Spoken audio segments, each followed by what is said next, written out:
Olá pessoal, bem-vindos, bem-vindas ao nosso Arrase no Enem 2016, aula de Português Linguagens. E olha só, nessa primeira aula, nesse nosso primeiro encontro, quero conversar rapidamente com você, mas de maneira bem expressiva sobre alguns aspectos do nosso curso. Você sabe que a área de linguagens no Enem se subdivide em língua portuguesa propriamente dita, literatura, educação física, arte e ainda TICs, teorias, ou melhor, tecnologias de informação e comunicação. Bem, pessoal, olha só, nesses nossos encontros individuais eu vou trabalhar sempre relacionando a língua portuguesa a aspectos que são imprescindíveis, inclusive a leitura e compreensão de texto e a redação. Você vai me ver aqui de laranjinha também trabalhando a redação do Enem e a redação em seus mais diversos aspectos. Então, eu vou trabalhar a língua portuguesa e sempre associando, quando tivermos as interdisciplinares, a outras possibilidades de integração com outras áreas e para ampliar, obviamente, o nosso conhecimento nesse sentido, ok? Bom, o que eu quero comentar com você agora é que para a gente ter uma perspectiva aí de aprendizado relacionado à língua e cultura, relacionado à língua, linguagem e cultura, a gente faz um recorte também mais cuidadoso, pensando em por que é que se estuda língua, afinal de contas, se todo mundo sabe falar do jeito que fala e todo mundo sabe se comunicar, né? Então, assim, pessoal, as línguas de maneira geral, tanto a nossa língua portuguesa como outras línguas do mundo, línguas maternas de outros países, de outras nações, elas são estudadas principalmente em seus fatos, em suas transformações, na sua relação com os falantes e em sua concretude como sistema, de fato, de pecinhas, de movimentos possíveis aí que se transformam com o tempo, ok? Bom, em toda a abertura, em toda a situação de discussão sobre língua e linguagem, há alguns conceitos, algumas prerrogativas que devem ser estabelecidas. E eu começo com você conversando sobre algumas delas. Vamos lá comigo? 1, 2, 3, já! Venha para cá então. O nosso Arrase no Enem 2016, vamos que vamos. Olha lá. Então a gente vai observar e perceber as possibilidades aqui. Olha lá, língua e linguagem, nossa aula 1. Muito bem. Bom, pessoal, definição de linguagem. E daí eu vou deixar a tela um pouquinho para nós, para ir conversando com você enquanto a definição aparece aí, tá? Veja lá. Diz que é uma atividade humana, humana e somente humana. Então, peraí, tem uma restrição aqui para nós, né? Que nas representações do mundo que constrói, revela aspectos históricos, sociais e culturais. É por meio da linguagem que o ser humano organiza e dá forma às suas experiências. Isso aqui, pessoal, é uma expressão, uma informação muito importante, viu? Seu uso ocorre na interação social e pressupõe a existência de interlocutores, ou seja, de quem emite e de quem recebe mensagens, ou que as pessoas fiquem em constante troca de emissor e receptor. Por exemplo, você aí, você é meu interlocutor neste momento. Eu transmito essa mensagem e você recebe e processa essa mensagem. Então, assim, gente, é uma definição muito simples para a gente ter uma noção do recorte, do ponto de partida para estudo de língua e uma definição simples de linguagem. Agora, volta para a tela comigo, vamos conversar um pouquinho sobre outra coisa. Você viu que eu disse aqui, ó, linguagem é uma atividade humana. Tranquilo. Aí você pode dizer, mas prof, não existe linguagem animal? E quando, sei lá, quando as formigas estão todas indo, ó, uma atrás da outra lá no carreirinho bem certinho, quando as abelhas fazem aquelas dancinhas todas lá para indicar onde ir buscar mel, ou peraí, deixa eu sair um pouco do sítio e falar de coisas mais de apartamento, né, que a gente conhece, quando o gato está miando e quando o cachorro está latindo ou uivando, quer dizer, isso aí não é linguagem não, prof? Olha só, quero que você anote e tenha um cuidado, viu, pessoal? A linguagem é assim, é atividade humana e é assim propriamente determinada porque, primeiro, ela simboliza ou ela tem aspectos de ação e reação e ela pode ser recortada, segmentada, pode ser segmentada. Como assim, prof? Bom, como assim segmentada? eu posso separar a linguagem, por exemplo, em verbal e não verbal. E ainda assim, a verbal eu posso separar em sintaxe, morfologia, fonema, por exemplo, né? E uma série de outras divisões que eu posso fazer. Um grande exemplo que os linguistas costumam usar, pessoal, para falar que não há uma linguagem animal propriamente dita, mas há um sistema de comunicação, sim, é justamente a dancinha que as abelhas fazem para indicar onde há alimento, onde há possibilidade de se buscar matéria-prima para o mel. O que acontece aí, eles usam muito esse exemplo, por quê? Porque elas têm toda uma dancinha que se repete, tem um barulho, tem uma maneira de seguir os movimentos e tudo mais. Mas eles dizem, ó, ela não pode ser decomposta, essa linguagem, em tópicos menores para ser estudados, analisados, então não é linguagem como a humana, e ela não pode também ser de ação, ela é sempre de reação. Tá? Então, só para a gente ter uma noção e dizer, pô, mas não dá para ter linguagem animal? É um sistema de comunicação, mas não é linguagem. A linguagem é humana propriamente dita. Beleza? Vamos adiante então. Vem cá, ó. Língua. Língua é um recorte, é uma maneira de recortar os aspectos da linguagem, né? E ela seria, pessoal, vejam só que definição abstrata, daí a gente tem que ficar pensando até a respeito de como concretizar isso, dar concretude a isso, né? Diz assim, ó. Ela é um sistema de representações socialmente construído, constituído por signos linguísticos. Pessoal, só para ter uma noção, quem gosta, quem tem mais curiosidade para aprofundar esses estudos, às vezes, ó, tem um cara chamado Ferdinand de Saussure, na verdade se escreve assim, né, porque ele é suíço, que trabalhou pela primeira vez com essas definições de signo linguístico e fez um espelhamento aí de significado significante, que nem a gente vai ter aqui, ó. É uma unidade de significação que possui dupla face. Como assim dupla face, prof? Bom, tem uma imagem acústica, ou seja, o significado, uma sequência de sons que eu uso para falar cada palavra, né? E tem um significante, ou seja, um objeto que eu reconheço no mundo, é o conteúdo no mundo que eu reconheço tendo esse nome. Quer ver? E isso acontece em todas as línguas. Então é um universal linguístico. Dá uma olhada lá comigo, ó. Ah, que fofo, o gatinho, né? Então tá aqui, o significante é o nome que eu dou. O significado é o conteúdo no mundo, ok? Vejam, e tem uma série aqui, ó, uma listinha, mostrando aí os nomes nas diversas línguas e como ele é reconhecido pela imagem em todas essas línguas, certo? Então, dupla face, entendimento aí nesse sentido, beleza? Agora sim, a gente vai para um recorte, já quando se fala em estudo de língua, em inferências e entendimento, pessoal. Observem comigo lá, ó. Linguagem verbal e não verbal. Agora a gente começa a incorporar algumas ideias relacionadas à comunicação, como nós fazemos e como temos de compreender. Bom, pessoal, linguagem verbal, vamos lá, é tudo que é escrito. Linguagem não verbal, foto, ilustração, né? Charge, tira, tem a parte da ilustração, né? Enfim, gráficos, infográficos, enfim, gente, tem uma série de mensagens aí, sinais de trânsito, placas dentro de ambientes indicando sinalização, indicando proibido fumar, por exemplo, outras coisas mais, né? E, gente, olha só, o que a gente tem na linguagem verbal e não verbal são características de completude. Substituir uma linguagem verbal por uma não verbal só se a mensagem for muito simples e direta, senão nós corremos o risco de ser mal interpretados ou até de não ser interpretados, né? Então elas existem em complementação, não em substituição. E aí olha o que diz. Como comprovar que a linguagem é o meio pelo qual o ser humano registra, organiza e dá forma às suas experiências? Como comprovar isso, pessoal?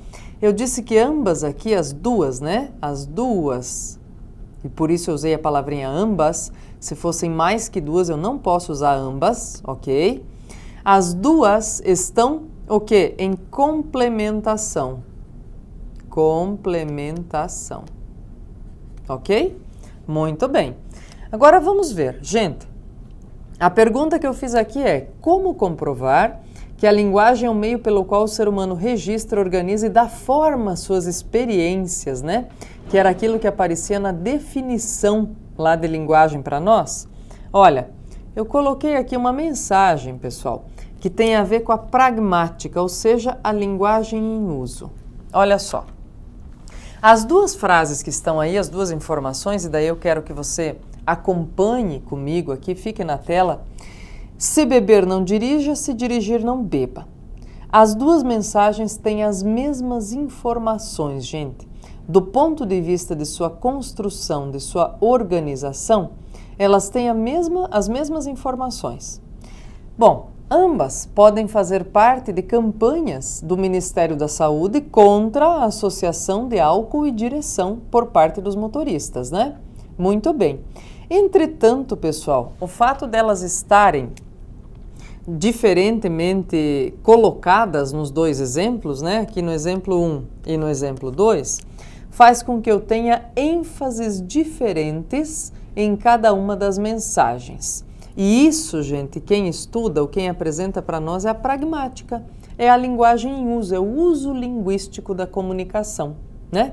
Como assim, prof? Olha só, pragmática, gente, inclusive também, ó, eu gosto de citar algumas referências, assim, alguns estudiosos, porque às vezes tem alguém aí que diz, poxa, eu queria aprofundar, queria entender um pouco melhor, né? Queria tirar outros exemplos ou coisa assim, e aí pode ficar à vontade. Olha, o José Luiz Fiorin e o Rodolfo Hilari são dois linguistas que estudam muito, que conversam muito sobre pragmática, inclusive, pessoal. E numa dessas situações, o exemplo que vem, sempre aparente, sempre muito usado, é do pai do Chico Buarque.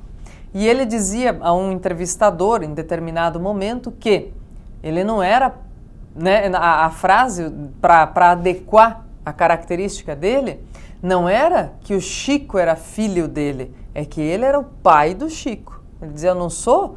Não é o Chico que é meu filho, é eu que sou o pai do Chico. Ou seja, depende da ênfase ao que a gente quer dar. Quer dizer, o filho era tão mais famoso que ele, tão mais reconhecido, que ele dizia, não, eu é que quero ser qualificado como pai do Chico, e não como o Chico sendo meu filho. Né? Então, quer dizer, há aí algumas incursões de uso da ordem da linguagem que fazem toda a diferença na colocação, na ordem, na ênfase e na escolha vocabular. E olha, o que acontece com o se beber não dirige e o se dirigir não beba é a mesma coisa da história de ser pai do Chico ou o Chico ser filho dele, ok? Dá uma olhada comigo, como assim? Se beber não dirija ou se dirigir não beba, o que quer dizer isso? Bom, eu estou condicionando no primeiro caso se beber. E a minha ênfase, o meu apelo, o meu pedido, o meu verbo no imperativo está na informação de não dirija. Então a informação mais forte é o não dirija. Se dirigir, eu estou condicionando aqui na informação 2, na afirmação 2. Aí sim, o que acontece, pessoal? De novo, ó, onde está o meu verbo no imperativo precedido pelo não, pelo pedido, pela ordem? Aqui, não beba, né? Então, o mais forte, gente, é sempre aquele aqui, nesse caso, que vai aparecer com o imperativo e não com o condicional. Aí, se beber, não dirija, vejam, é a ordem, é o imperativo que funciona com mais força. E não beba na segunda opção, ok? Muda a informação, pessoal? As informações percebidas, não, mas a maneira, a ênfase que se quer dar a um pedaço ou outro, muda sim, ok? Muito bem. Então, vamos lá, pessoal. Bom, quando se fala em língua e linguagem, pessoal, é inevitável comentar a respeito de pressupostos e inferências.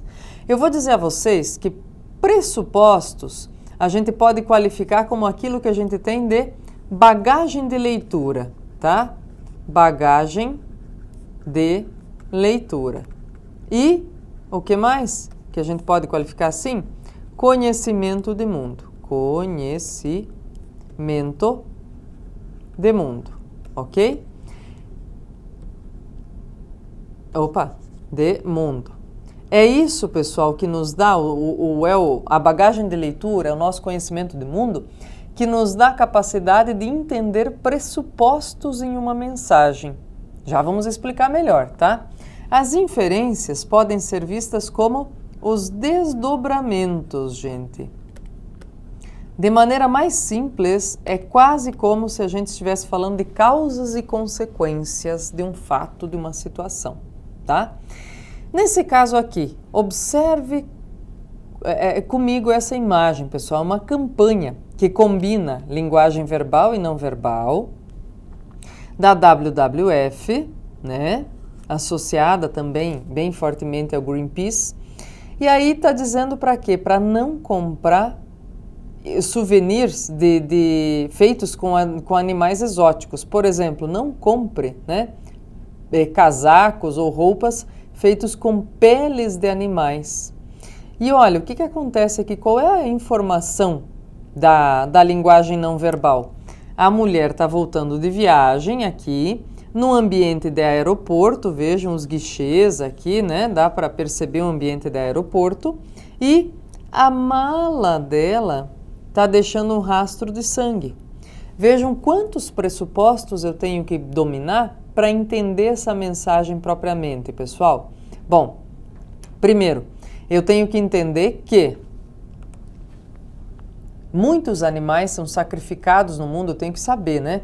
Que muitos animais são sacrificados no mundo, são maltratados, enfim, chegam à beira da extinção, se não a extinção, por conta da disputa que é ter uma peça de roupa, uma peça na casa, feita com a pele desses animais, né? E aí a gente tem, obviamente, uma situação que é uma campanha e por isso ela visa mesmo a chocar quem vai observá-la, para dizer, ó, não vá fazer isso. Então, o pressuposto que eu tenho que entender, os pressupostos que eu tenho que dominar, estão relacionados a como se obtém a pele dos animais, né, para fabricar coisas para os humanos. E os desdobramentos o que isso implica mesmo, pessoal, na hora do dia, relacionado ao meio ambiente, à sustentabilidade, ao tipo de sociedade em que nós vivemos, ok? Então, sempre tomar mais cuidado. Ó, pressupostos e inferências são elementos importantíssimos para a nossa leitura. O segundo item aqui, dá uma olhada comigo, olha. Sabe aquela informação que a gente sempre tem dizendo o quê? Que a gente usa só 10% do nosso cérebro, que a gente nem imagina de quanto nós seríamos capazes de quantas maravilhas mais nós não poderíamos fazer se usássemos melhor o nosso cérebro. Isso é um entendimento, é uma possibilidade de entender, de ler essa afirmação, pessoal. Entretanto, olha a imagem comigo. A imagem e o texto verbal vão nos dizer o quê? Que graças a Deus que a gente só usa 10% da nossa capacidade cerebral. Porque aqui é uma leitura pessimista, uma leitura fatalista desse uso dos 10%, né? Está dizendo, se só usando 10% a gente já faz esse estrago todo com a natureza, com o planeta, com o meio ambiente, imagine se a gente usasse o resto, né? Então aqui é uma leitura negativa do uso dos 10%, tá? Do uso dos 10% da capacidade cerebral, ok? Outra, pessoal, vamos ver. Aqui praticamente, a não ser aí o slogan, o pedido, né, antes que seja tarde aqui da WWF, o que a gente vai ter? É praticamente só não verbal, né? Nós temos uma imagem, veja, eu pressuponho o quê? Quando eu, por exemplo, trabalho com uma imagem como essa. Pressuponho que o meu leitor já conheça o formato dos pulmões. Pressuponho também que o meu leitor saiba de algumas relações que se faz entre pulmões e florestas, né? E pressuponho também que ele saiba que nós temos problemas seríssimos de desmatamento desregrado, de quebras, né, de relações com o meio ambiente por desmatamento desregrado e criminoso. Então vejam, aí vem os desdobramentos. A partir do momento que eu consigo fazer essas pressuposições, não preciso nem da linguagem verbal para entender qual é o apelo, qual é a campanha, quais são as ideias que ela procura estabelecer, ok? Dá uma olhada aqui, pessoal, isso aqui é bem interessante também, né? Se fosse uma árvore, você nem teria notado. Preserve. HSBC, patrocinador do Congresso da ONU sobre a biodiversidade e biossegurança. Uma campanha, né, gente, de um dos patrocinadores dizendo, bom, como você percebe a brincadeira aqui que é um outdoor quebrado, teoricamente, né, ele já foi feito assim, mas quebrado, você perceberia. Ele diz, ó, se fosse uma árvore cortada, só ou derrubada, você nem teria notado ou nem teria dado bola. Por quê? Porque é mais comum, né? É mais comum, por exemplo, no canteiro da praça, no canteiro da rua, da cidade, ter uma árvore cortada. A gente já leva isso como uma possibilidade. Dizer, olha, cortaram a árvore, sei lá, estava seca, estava isso, estava aquilo, cortou. Agora, quando você olha uma placa como essa caída, opa, um outdoor desse tamanho, aí parece que você se impressiona mais, né? Outros ainda, pessoal, puxa vida, olha a diferença que faz. Essa de propagandas criativas, né? Vejam só o que a gente tem que ter de pressuposto aqui. Muita coisa. Primeiro, tem que ter como pressuposto que eu consigo, ou que o meu interlocutor consiga enxergar aqui, neste indivíduo, nesta cabecinha que está sem o chapéu, consiga enxergar Hitler. E que só usando o chapéu, veja só, o meu leitor consiga enxergar o Chaplin. Gente, isso muda tudo, né? Isso muda a mensagem que eu quero veicular, isso muda completamente o entendimento da figura. Não é isso? Perfeito, isso muda completamente, inclusive, o entendimento das duas personalidades elencadas aqui. Outra, dá uma olhada lá, ó. É uma propaganda de uma ótica. Vejam, qual é o pressuposto que eu tenho que ter? Primeiro, tenho que conhecer esse cara aqui, ó. Ah, legal, tenho que pressupor que o meu leitor conhece o Van Gogh, né? O Van Gogh, que era um pintor impressionista que trabalhava com esse tipo de marca aqui, ó, esses traços, né? Ah, ele fazia assim, joia, olha só, né? O que eu faço para fazer a propaganda da ótica? Eu trabalho colocando uma lente aqui na frente que limpa todos esses traços que eram o estilo dele, mas que mostra para mim um cenário limpo, cristalino, justamente como a gente vê quando usa óculos e está há um bom tempo sem usar. Quando você põe, você vê os contornos de novo, você fala, nossa, o mundo é assim mesmo? Já nem me lembrava mais, só via tudo borrado, né? Então é isso que é a brincadeira aqui da propaganda da ótica, ok? Muito bem. Agora dá uma olhada, gente. Olha a ideia da pressuposição. Entrada, saída. Vigilantes do peso. Vê para mim que tantos pressupostos eu tenho que ter e que inferências eu tenho que fazer. Pressuposto do quê? Olha, quem procura o vigilantes do peso geralmente é porque está precisando mesmo ou justamente já se viu bem acima do peso. Olha a largura da porta aqui, pessoal, para entrar. Qual é a inferência que eu posso fazer aqui? Bom, que depois que entra, quando for sair, olha, o sucesso desse programa, dessa proposta é tanto que olha a portinha que ele precisa para sair. É mais ou menos metade do que ele precisou para entrar, né? Então tem muitas leituras aí de inferências que eu posso fazer. E para comentar aqui a situação bem relacionada a tempo de redes sociais e tudo mais, eu tenho uma relação aqui que é muito bacana, já referi, pessoal, de intertextualidade, tá? Dizer, prof, mas aqui com o Van Gogh não era intertextualidade também? Também, pessoal, né? É uma intertextualidade. O que quer dizer isso? É quando eu tomo um texto base, seja ele de linguagem verbal ou não verbal, e uso esse texto base para recriar, para criar uma nova imagem. Esse texto base, ele tem que ser mais ou menos de conhecimento geral do meu público-alvo, pessoal. Senão, eu perco a intertextualidade no caminho. Ela só se concretiza se meu público-alvo conhecer a imagem original ou souber de quem eu estou tratando, né? Senão perde a graça, perde o conceito aí. No caso do Van Gogh, é um pouco mais difícil, por quê? Primeiro, gente, ele não é um pintor extremamente popular, né? Que a gente conheça, que a gente veja o tempo todo aí no nosso dia a dia, não é mesmo? Depois, quando eu vou aqui para o Facebook, aí é outro papo. Por quê? Porque rede social, Facebook, é algo que é super popularizado, vai às classes sociais mais diversas e todo mundo conhece. Agora, o que eu tenho aqui, um intertexto, uma paráfrase, uma brincadeira, uma paródia até, do Facebook para Face a Book, ou seja, encare um livro, né? E uma campanha, uma brincadeira aí, em lugar de ficar tanto tempo na rede social, que tal uma campanha nossa aqui para a gente encarar um livro, hein? No sentido mais extremo da possibilidade de encarar, que seria ler com cuidado, com afinco e com atenção, enfrentar mesmo.